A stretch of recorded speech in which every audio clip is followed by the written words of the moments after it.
All right. Wow. What a fucking morning.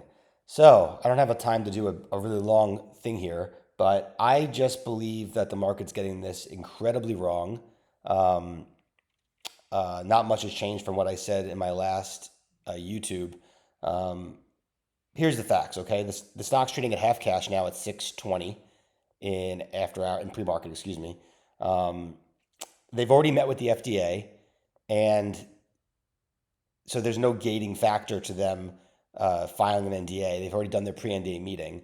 So the only way this stock doesn't work from here is if you think they're lying and Pfizer's not going to commercialize this with them, and you think that the Pfizer commercialization, both companies going forward, is a negative NPV decision. Pfizer has no reason to bring this to market for negative NPV. Arvinas might to try to show the market that they have a viable pipeline and a drug, but Pfizer certainly does not. So if this is positive NPV, then you have four buckets of value here. You have cash at $12.50 a share. You have a positive NPV in Vepdeg. You can come up with what you think that's worth. I think it probably can be $1 billion, not a multi-billion dollar drug, but $1 billion drug if it's truly best in class. This is very important. They never disclosed last time that in mutant, this is a best in class opportunity post the data coming out. Okay. That tells me that the safety and the efficacy of this drug will beat the other SERD on the market. And if that's the case, then given given the size of the mutant second line opportunity, it's probably $1 billion drug at peak sales for Pfizer.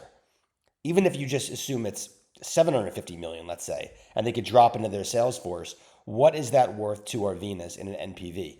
Did you note that they've refused to tell us what the milestone payment will be if it gets approved? I believe that's because they are not going to commercialize this with Pfizer. There is no reason for Arvinas to be involved anymore. Okay, there's no more trials being run except this phase one that Pfizer is going to pay for and run. So the only thing that's left is the NDA, getting it to approval and commercializing it. And Arvinas has no expertise in commercialization. So in one of the answers, they said the possibility of restructuring the partnership with Pfizer. I have to go look at the transcript to see exactly what they said. But I believe strongly that you have two events coming up in the next few months. I didn't even finish the NPV or the sum of the parts. First one is ASCO. I think you're going to see that the data is terrible in wild type and it's best in class in mutant. And I think the stock will go up on that. And then the second one is I think you will see a restructuring of the partnership to where Pfizer owns it wholly. They get royalties and maybe they get a milestone payment. Or Pfizer just buys the drug outright from them for $500 million or $1 billion or something.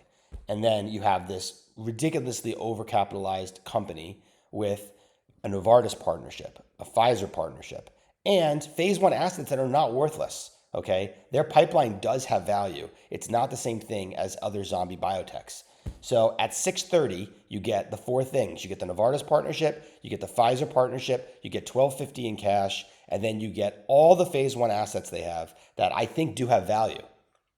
Your shoe to drop just happened, which is that they're not going to go forward in the combo trials, which means the opportunity of this being a multi-billion dollar blockbuster is gone. So you're seeing the specialist funds leave. Okay. Now it's basically a special situation, value conglomerate that you need them to do a transaction with Pfizer to crystallize the value.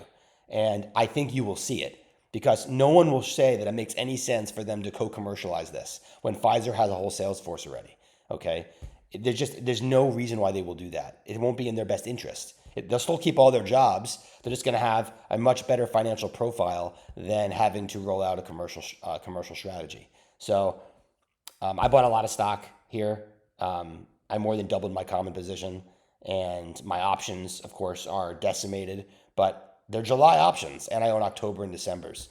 So I think that this is over. Okay, I think the Pfizer restructuring should happen by that July OPEX. Um, And yeah, I'm pretty surprised by the move here. The incremental takeaways are that they have told us it's best in class. They never told us that before when the data read out.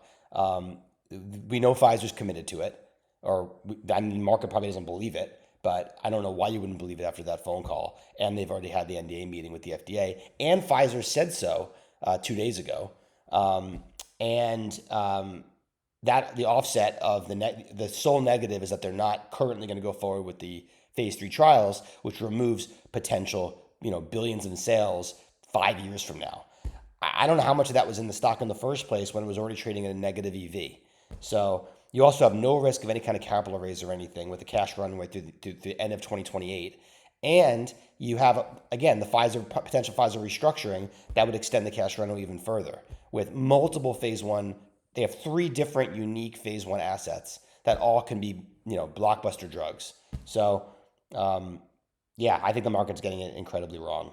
And I think the stock should probably be in the eights or nines right now. So we'll see where it shakes out. And I'm pretty confident that ASCO will be a positive event here, not a negative event in a major way.